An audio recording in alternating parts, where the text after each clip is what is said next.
Greetings, friends! Wanding Grizzky here, and this is the weekly Russian Ukrainian War update for the week of July 1st through July 7th of 2024. And if you want to continue receiving these Russian Ukrainian War updates, be sure to subscribe to my channel, give this video a thumbs up, comment your thoughts, and share this video around. Alrighty, and this week we have a ton of updates. The Russian summer offensive is going as expected. It's going as it's developing. There's been a lot of updates, and I'm here to share everything that has been happening. The biggest thing is, as we mentioned last week, is in the Toresk direction. We talked about how, the Russians are able to break through here, and this week they have not stopped. Usually these breakthroughs kind of proceed with like, okay, they broke through, now they're going to stop, and it's going to slow down. So far that hasn't happened. Because the Russians have improved upon their gains from last week and actually made a breakthrough in another place in this direction, which we'll talk about in a second here. Let's talk about where they broke through last time. They established control over the village of Shumy last time, but we after taking kind of this like first line of Ukrainian defenses that they built up since 2014, we were like, where are they going to advance next? So we actually got a few updates with that. First is that the Russians have kind of bypassed this Terracon. Now, I wouldn't be surprised if they actually took this Terracon, because if the Russians are able to have, this is the high ground, the Russians are in low ground positions. If the Ukrainians still hold positions here, they have a dominant position over, having like a flanking position of Russian troops as they are advancing into the village of the town of Panishnia and Zalishnia.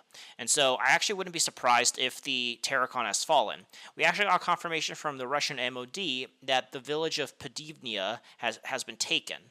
And if this village, which is kind of also part of the 2014 defense line, you see these little towns right here. It's not really a town, it's because it was wiped off the face of the earth. But if this town has fallen, then I wouldn't be surprised if this Terracon is also under Russian control. But regardless, if it isn't, we do have geolocated footage of where the Russians are, though.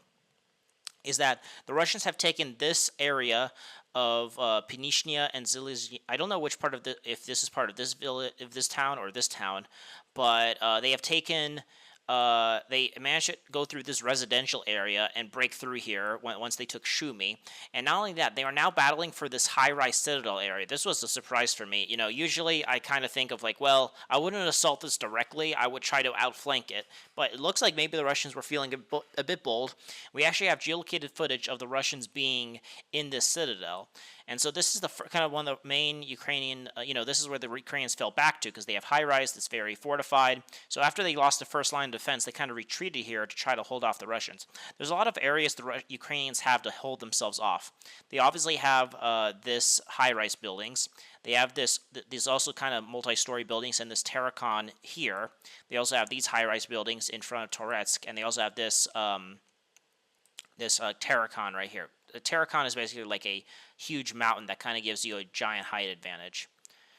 So, the Ukrainians have a lot of defenses, but one of the main defenses that kind of held the Russians back was this area right here. And the Russians are assaulting it directly. We got geolocated footage of the Russians being in have taken the southern high-rise buildings, these areas right here. We got geolocated footage of that by the Ukrainians who were somewhere in the middle here, which were trying to fight the Russians off here. We actually just got geolocated footage of the Russians being in these high-rise buildings areas right here. So I wouldn't be surprised right now because as we see right here, the Russians have, when they advance to the first few residential buildings of Pizhishnia here, to the south of this highway. And I wouldn't be surprised if these areas link up and the forces are kind of like this. Now, if they want to continue advancing further, the Ukrainians have this mountain and these kind of some multi-story districts to try to support their flank here. But, that doesn't mean that this residential area that's in front of this can't not be taken by the Russians. And, so right now the battle for this high-rise building area is ongoing. Usually when things, as we saw in Chasov Yar, as we see in Volchansk, when the Russians and Ukrainians battle over these high-rise building areas, it gets the most intense. It lasts for months. And when I saw the geography, the battlefield of Toresk, I'm like, damn, this is going to be a tough battle. But it seems like the Ukrainians have really depleted this front line, because without the troops to defend it, the Russians are able to break through here very easily. And if I were Russian command, if I was Ukrainian command, they'd probably be sending reserves here as we speak. I wouldn't be surprised if if I was a Russian commander, I would try to take as much advantageous positions in the next week or so, and then just probably this is why they're probably storming this high-rise building area, while Ukrainian troops here are, as the Ukrainians are trying to scramble together enough forces to bring to the Toretsk direction. Because if they take this area, then the Russians could use this as a defense node, and then basically the front line could kind of go something like this. And then the Ukrainians might be able to hold the Russians off, something like in this area right here. And then, this will be kind of where the Ukrainians try to hold the Russians off, use the forests and use these two kind of Tarakhan mountains as like a choke point. But the Russians are still storming this area, and we'll see if the Russians can develop it. If I was the Russians, and we also got geolocated footage of the Russians taking over this area right here, and I wouldn't actually be surprised if the Russians try to advance towards this area. I know these have some more, these multi-story buildings here, but I wouldn't be surprised if the Russians try to outflank it and try to reach this area right here, because then they could put the squeeze on these high-rise building areas. As we can see, the Russians are trying to bypass. They entered it from they are taking it from the behind here. They are also in. I wouldn't be surprised if they're trying to basically encircle this, push the Ukrainians out of here. So we shall see how the battle for the Pnishnia Toretsk high-rise buildings area go. But a lot of good progress that the Russians were able actually to break through and take a few of these high-rise buildings. Because the hardest part is taking some of these buildings. Because then it's breaking into this fortified area, and then after that, that's the hardest part. And then after that is just clearing up the rest of them. We also got some geolocated footage of the Russians developing on the more northern flank of this. We actually got some geolocated footage of the Russians in this water pumping station, and that the Russians have basically taken everything on this other side of this canal. But the Russians have advanced towards the village of Druzhba here. And we have geolocated footage of the Russians taking the first street here. And I wouldn't be surprised if the Russians also have developed and conquered these few streets right here. The Druzhba is a very small village. It doesn't have any high-rise buildings besides these two education buildings. And so, this might be a bit of a slowdown for this might slow down the Russians trying to take these two high-rise buildings. But, in order to... but Druzhba is very, taking Druzhba, and if the Russians are able to take these two high-rise buildings, will basically outflank Pnishnia, and then, as I mentioned, so the Russians are trying to battle to reach kind of, the outskirts of this Tarakhan, but, there's also, they could outflank this Tarakhan by taking the residential area that's to the north of it, and to do that, they need to advance on Druzhba, and if they could take Druzhba, they could then outflank Pnishnia and start battling for it in the residential area. And if they reach here, then they could outflank this Tarakhan, advance it on two sides, and try to take it. And then the front line would go something like this, which would be a lot better for the Russians.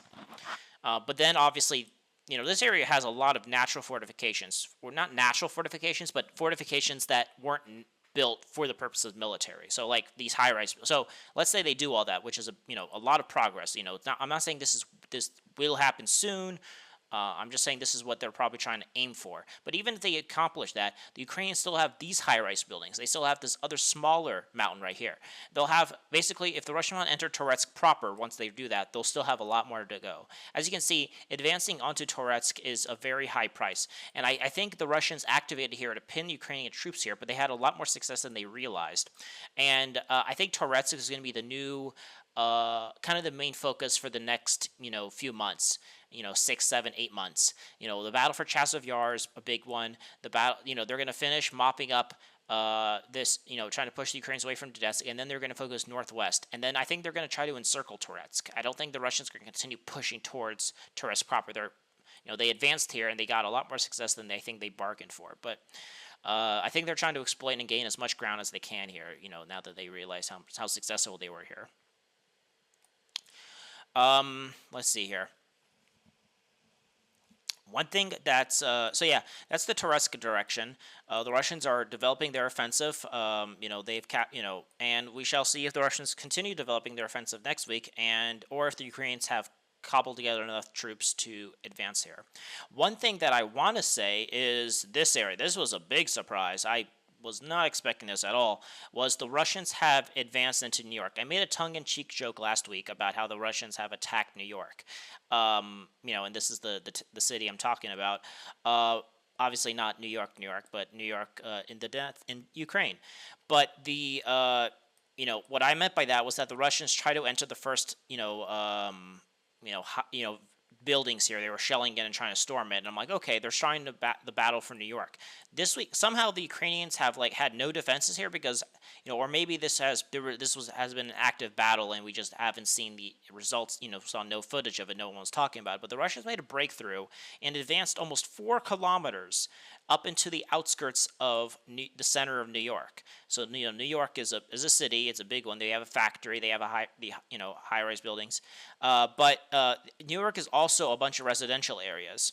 And the Russians have taken the southern part of New York. This area, this entire area was captured by the Russians, and also the village of Univka here.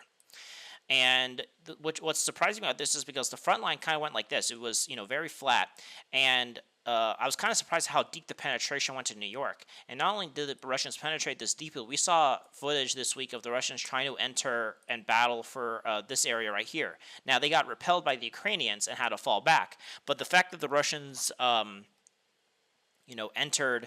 are now trying to enter the center of New York is a big deal. I thought, the thing with me is that, ever since the Russians advanced from their 2014 lines in 2022, the Russians this front line has been static for almost 2 years now, and once they reached here, and I thought there would be this massive defense network here, and the Russians would have a tough time trying to crack into New York, but apparently that's not the case. They broke into here, and now they're in the center, on the outskirts of the center of the city. So, the breakthrough here was massive. Now, the one thing about here is that this is a big protrusion, and the Ukrainians still have positions in this area right here. So, I could see them trying to flank attack the Russians, so it's not as secure. But the fact that they broke into New York proper is very worrying for the Ukrainians. So, I think they were just trying to prod the defenses here to keep the Ukrainians here from reaching Toresk, but then they made a lot of breakthroughs here and made a lot more bigger advancements than I think they were thinking of doing. I think they were just trying to do a pinning operation. In any case, the Russians are making rapid gains in Toretsk, and this is one of the most interesting front lines, and we shall see if they continue developing these rapid gains. We're now going to actually talk about the next big thing is in Chasov Yar. Now, one of the main fortifications of Chasov Yar, the Chasov Yar high-rise buildings, or high-rise micro-district, they call it, has been taken fully. The Russians have reached the Sovietsky Donetsk Donbass Canal. Most sources say they also have Kalinova. So the front line goes along the Sovietsky Donetsk Donbass Canal. The Russians have done it. After 2 months of battle, they have done their first objective in taking the town of Chasov Yar.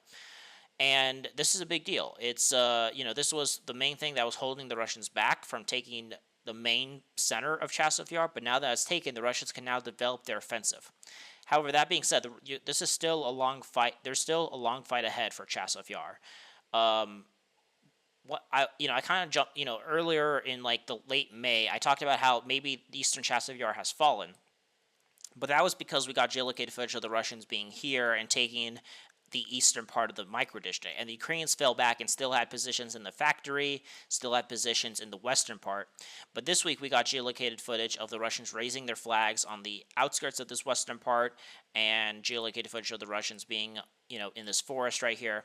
And so basically, now, a lot of people are making fun of the micro-district, this is, and in name only, that might seem a bit embarrassing. That they battled for 2 months over this small. But look, this is a giant high-rise building structure, and the Russians have taken it, and it's a big deal.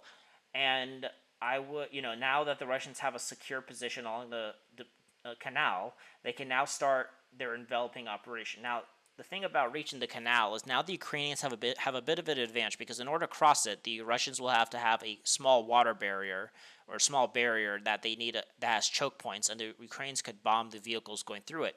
So, in order to and in order to take Chasov Yar, they're going to try and do what they did with the micro district. They're going to try to advance into the forests here, and the areas to the south of Chasov Yar. They're going to try to take the quarry to the north of Chasov Yar, and in order to do that, they'll need to cross the Seversky Donetsk Canal and and then secure a position and then continue doing their grinding offensive.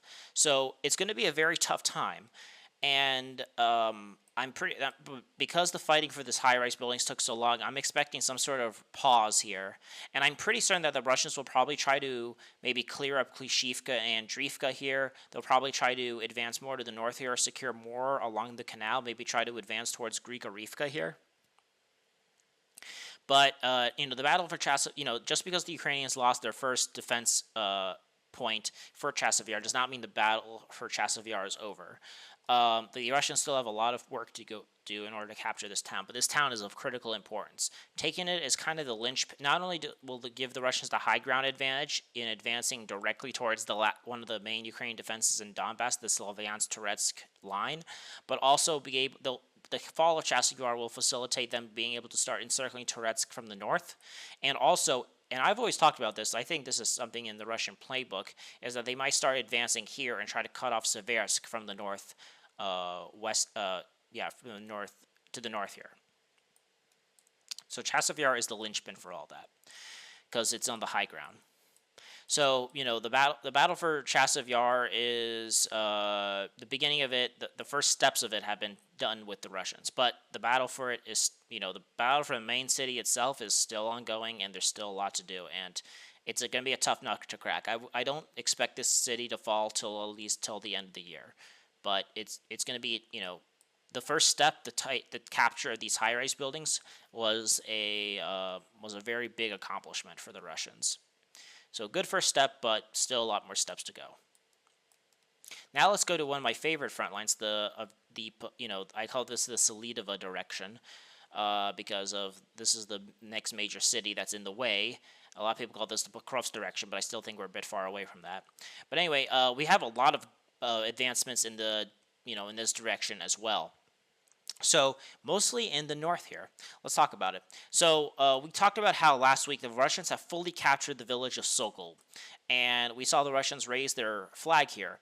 And one thing that was extremely, and we reported it, we didn't get geolocated footage until this week. But not only have we got final confirmation not from geolocated footage and from the Russian MOD that the village of Sokol has been taken. The Russians, I think the Ukrainians were kind of using Sokol as a defense node, and the fall of it has led to the Sokol flower, and now the Ukrainians are basically falling back to the village of Porez, or Progress. So the Ukrainians are falling back, and this is where the Ukrainians are trying to hold up now. Because it seems like, everything that was between here and Sokol is like, the Ukrainians couldn't defend it. And we see this very succinctly in here. It seems like the Russians have, once they took Sokol, and since they already took Novopokrovska, they were able to basically secure the fields that are between Novopokrovsk and Sokol and take all these tree lines right here to the north of Novoslivka Pershi. This is the last Ukrainian defense on the eastern bank of the Votchachka River, and the Russians need to take it. And their plan for that is to encircle it or put the squeeze on it. And not only once they took these tree lines, they started advancing to the west here, and I thought, okay, they could take these tree lines, but there's no, the Ukrainians still have Voskok and Yanivka here, and that, they can't, but, from some sort of rapid offensive, the Russian, and because there's like a small river that kind of cuts this place in half, it seems like the Ukrainians fell back to the northern part of this river, but the southern part was not as defended, and the Russians were able to fully take the village of Voskok. This is a small village. It's not like, but this is an extension of the Sokol offensive, and they were able to capture this and able to take this village entirely. And then by the end of this week, we got some sources from the pro-Ukrainian side that the Russians continued their offensive and have reached the Votchachka River right here and fully have taken this. this is a big gain for the Russians. Not only does this cut the defenses of the Ukrainians in half here, it will severely facilitate the fall of Novosibirsk from the north, because now the Russians not only on the eastern outskirts of Novosibirsk, they are now fully onto the north of it, and I would expect this village, an assault on this village to happen very soon. We also saw from here that the village Yeghinivka here is now under attack. The Russians have taken about half this. This is a very elongated village. It starts here and ends here, so it's very elongated. But the Russians have taken about 2/3 of it, and now the Russians are battling for the remaining parts of it. And I expect this village to be confirmed to fall very, very soon. We got some some mappers saying that these tree lines here have been taken. The Russians, after taking Sokol, have expanded tremendously in the northern direction. The fall of Sokol has severely helped the Russians in the southern defenses of Nova Alexandrivka. They have taken this tree line. They have advanced more along this rail line. And because of that, of these advancements, I wouldn't be surprised if the Russians, start taking this tree line and take this tree line, and then from this they'll be able to take Yevgenivka. After that, though, I think the Ukrainians have a better defensive point here. They have the village of Prares and Vochi, and this is where the Russians will start battling for the next 3 weeks or a month. But and this is the last stop. This is once the Russians reach here, they would have completed their goals, because I don't think the Russians will keep advancing past this. I mean, I don't have the plans, obviously, but from my reading of the situation, it seems like the Russians want to reach the Vochashka River and use that as a natural defense line. We saw that here that once the Russians took Nitalova and reached this canal zone, that the Russians kind of stopped, and now they are focusing using the Vochashka River as a defense, because not only does it help the Russians, it also kind of helps the Ukrainians. So the Ukrainians fall back to the other side of this river, and the Russians trying to advance across the river will be in a very tough time. So I think the Russians and the Russians would have achieved their major offensive of just pushing the Ukrainians away from Donetsk, and at least in the northern part of that sector, they would have accomplished this. But in order to do that, they need to reach the village of Pores and the village of Novoselivka-Pershi. If these two towns fall, then the Russians have completed their objectives here. And then from that point, I think the Russians will start focusing on this area in the northwest. I don't think they'll continue advancing towards Selidova or Pokrovsk. I think that's for a future offensive. I think they'll start trying to, considering the battles for Chasov, the battles for Toresk, I think the Russians are going to try to start focusing. Once they take Pores, Novoselivka-Pershi, they're going to start trying to advance, in this direction here, trying to, cutting the Konstantinivka-Pokrovsk highway and trying to surround Toretsk. We also got some not footage, but showing that the Russians are trying to battle for Vozdyanivka here. This is the last town that needs to be taken in order to start putting under fire control the Konstantinivka-Pokrovsk highway. And because if they take this town, which is now being fought over, or at least the Russians are trying to enter it, then there's nothing else that's holding the Russians back from reaching this highway. So this is a very important town, and the Russians are trying to advance from Nova Alexandrivka towards Vodzhinskaya. But one thing about this is that it has, the Russians are already very, their flanks are still a bit exposed here. So one thing that the Russians have been doing after the fall of Sokol is trying to advance towards the village of Yelzhnovka here. They have taken a few positions to the outskirts of this village, and this week, and I wouldn't be surprised if by the end of next week that the Russians have taken this town. And once that happens, the Russians will use the Konetsky-Toretsk kind of water barriers as a kind of safe spot.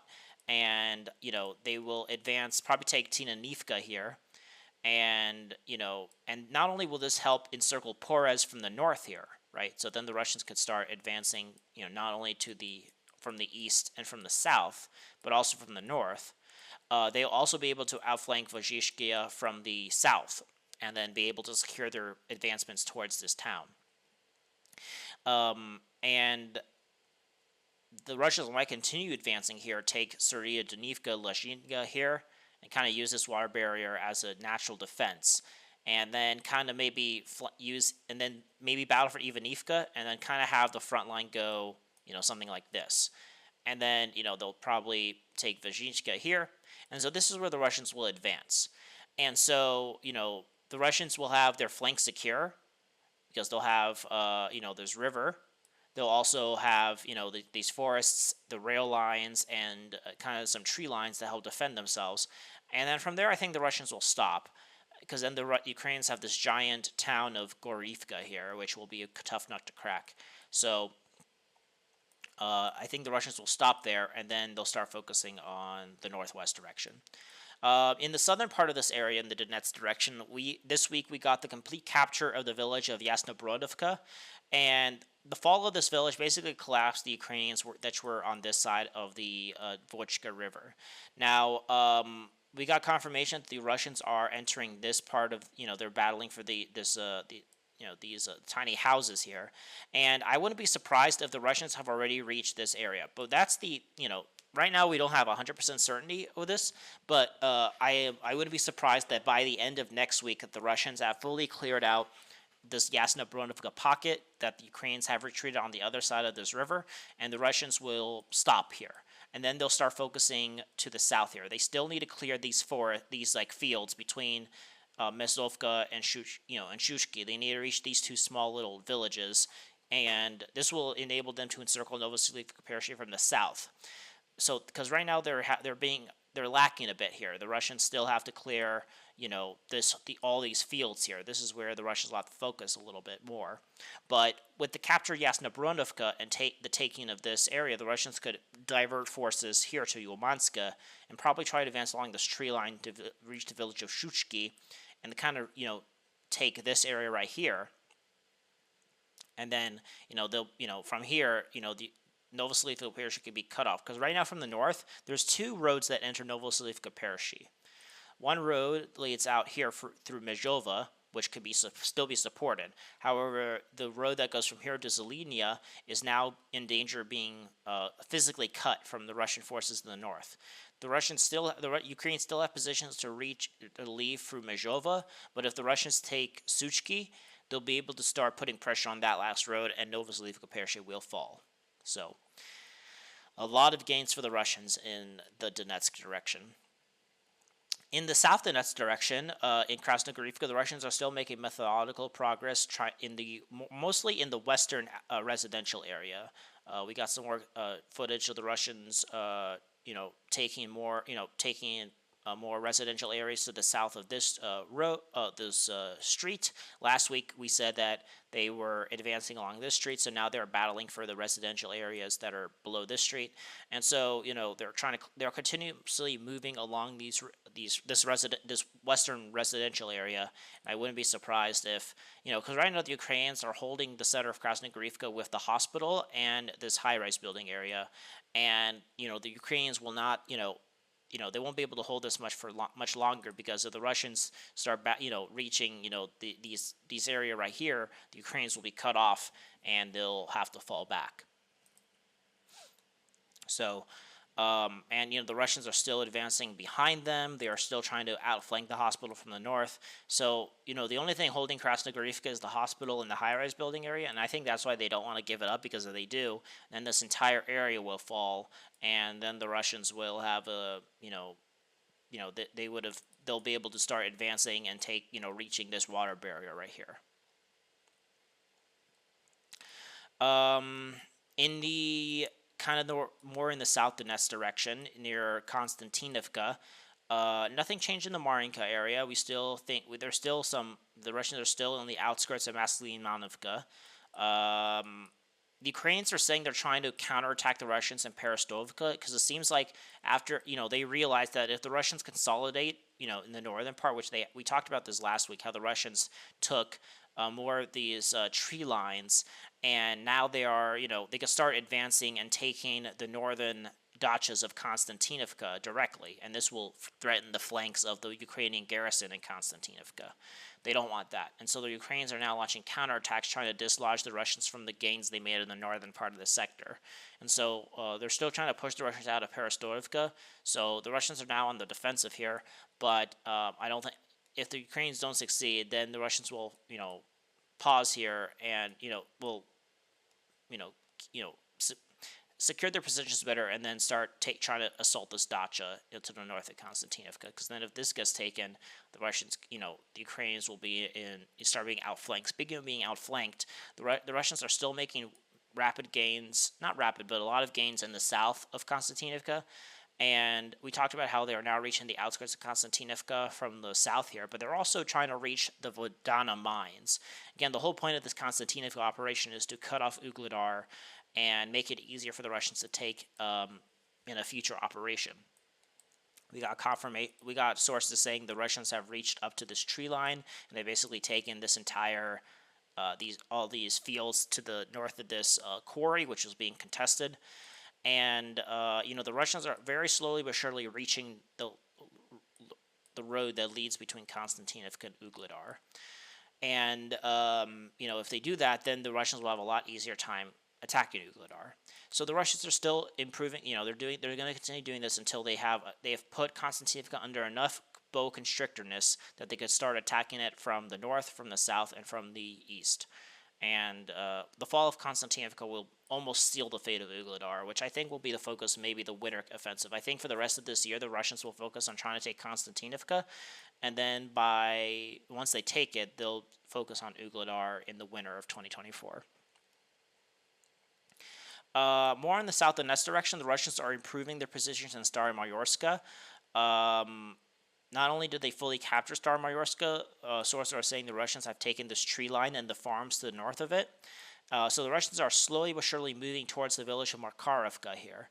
But again, as they move more toward the north here, towards Markarovka, they're going to start being protruding, and the Ukrainians could start flanking them. They were able to take Staromaiorska because they had the advantages of their flanks being secure. And this was helped because of earlier this year, the Russians were advancing out of Prinutia and advancing and trying to take some of these tree lines. And so Staromaiorska is fully secure. So I don't think they'll start, they just want to put some distance between Staromaiorska and Ukraine positions more to the north here. However, where I think the Russians will focus on is Urozhaina. The Russians will... the Ukrainians are holding on this a lot better than expected. The Russians are holding on the southern outskirts, but I expect the Russians will try to outflank the Ukrainians at Urozhaina and force the Ukrainians out of this town. So Staromaiorska is being more secured by the Russians, but Urozhaina is still holding. There's been no changes in the Zaporozhye or Kherson directions. Those fronts were pretty not eventful this week. In the Seversk direction, the Russians are securing their gains in Rezdolivka. They have taken this town last week, and they are now just securing themselves here, and the Ukrainians are falling back to new positions. But one thing we did get confirmation of is the fall of Spornia. The Russian MOD said they took it last week, but we didn't get confirmation until we saw a Russian flag being hoisted in this direction.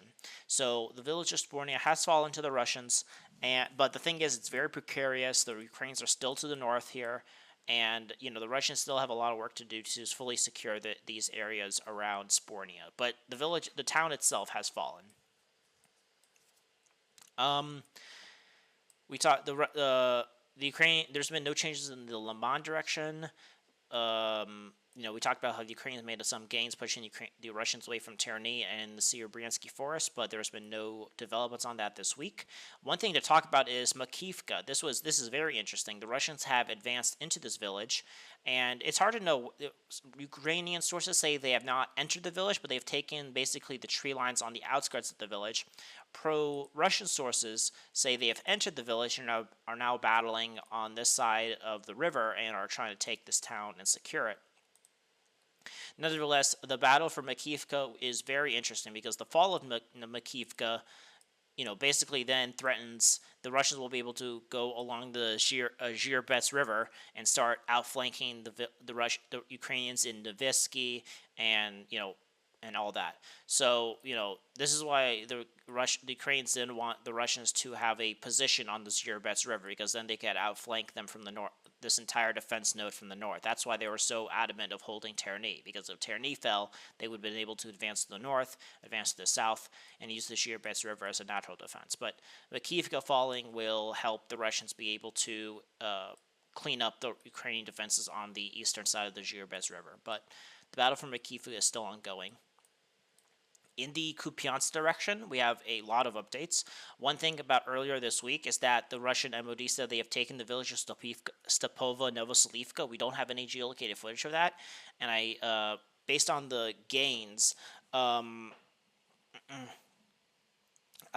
don't know if they jumped the gun on this, but we don't have any geolocated footage, so we don't know if they've taken this village yet. But if they have, then this basically solidifies this was the last step for the Russians in this area, because I don't think the Russians will advance along the fields to Kupiansk, because that advancing in the open fields is very dangerous.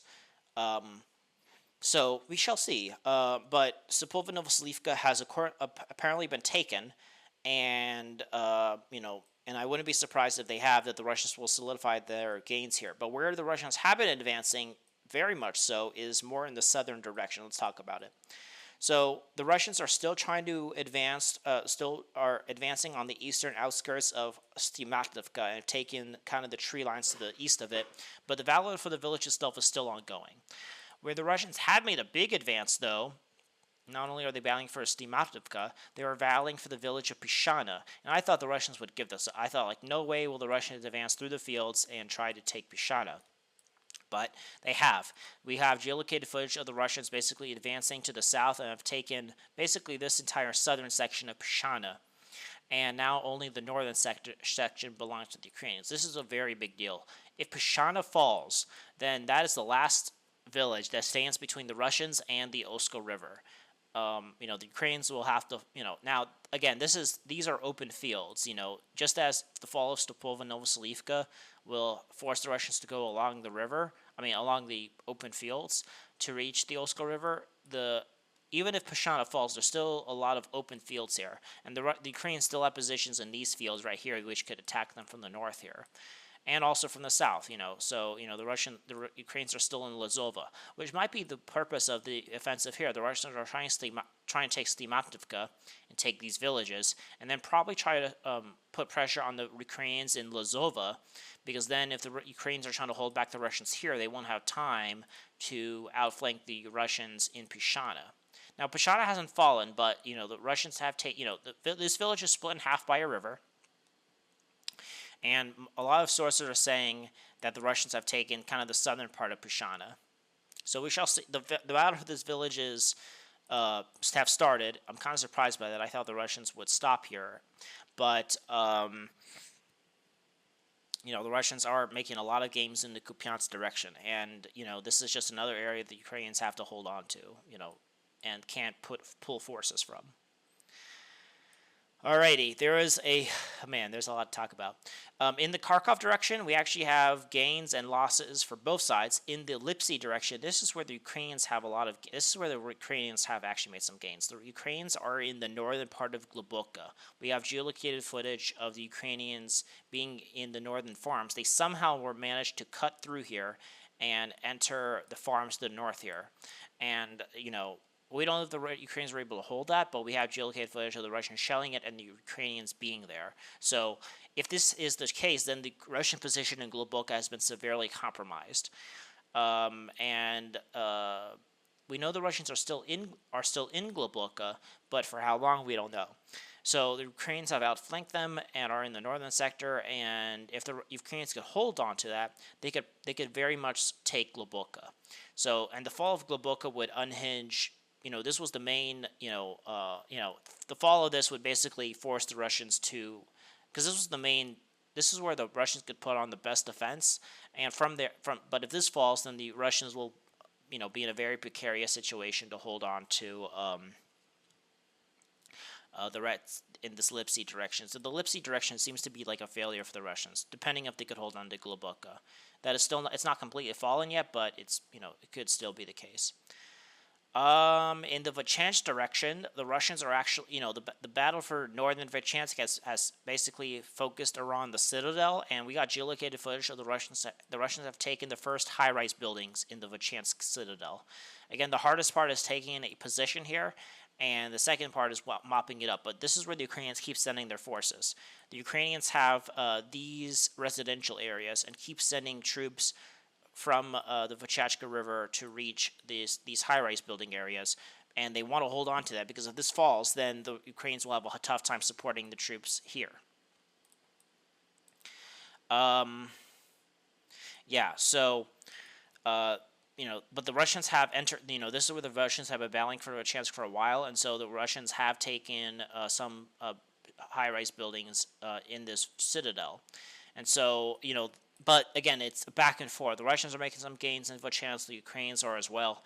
This is a, you know, this Kharkov direction, you know, it succeeded in bringing Ukrainian troops there, but, you know, it's now a stalemate, and I don't think it's going to work out. I don't think the Russians will make as much gains here. The most the Russians should probably expect is to hold on to Globokha and try to secure the northern outskirts, the northern part of Vachansk. But besides that, you know, it's going to be a very tough game for the Russians to try to hold on to, you know, be anything beyond that. One thing I also want to talk before we end this video is Sumy. Russian sabotage groups have increased dramatically in this direction. We have footage, or not footage. I think we have pro-Ukrainian sources saying that the Russians have taken this village of Stonovsky Kazok right here. We have sources saying that the Russians have entered and have taken. Let me show these two villages here. Popovka and Alexandrivka here, that the Russians have entered it. We have some geolocated, not geolocated, but where was it? Yeah, we have some footage showing that the Russians have entered the village of Rezhdolivka right here, and you know, so the Russians are entering Sumy in multiple directions. I think because with the Kharkov experience, I think the Russians might. I don't think the Russians will try to enter Sumy. I think the Russians are trying to keep the Ukrainians on their toes. Again, the main benefit of the Kharkov operation for the Russians was dragging Ukrainian reserves here. If the Russians open up the Sumy front, that'll be even more areas where the Russians will not be able, where the Ukrainians have to put troops in and not hold in the main place where the Russians are trying to push, which is in Donbass. So, you know, maybe there's a Sumy operation happening, you know, but, you know, in any case, the Ukrainians have to be put on their toes in this direction. So that's the end of this video. Hope you guys enjoyed. Be sure to subscribe to my channel to continue receiving these Russian-Ukrainian war updates. Be sure to like this video, share this video around, comment your thoughts, and I hope you have a wonderful day. So aim high and water on.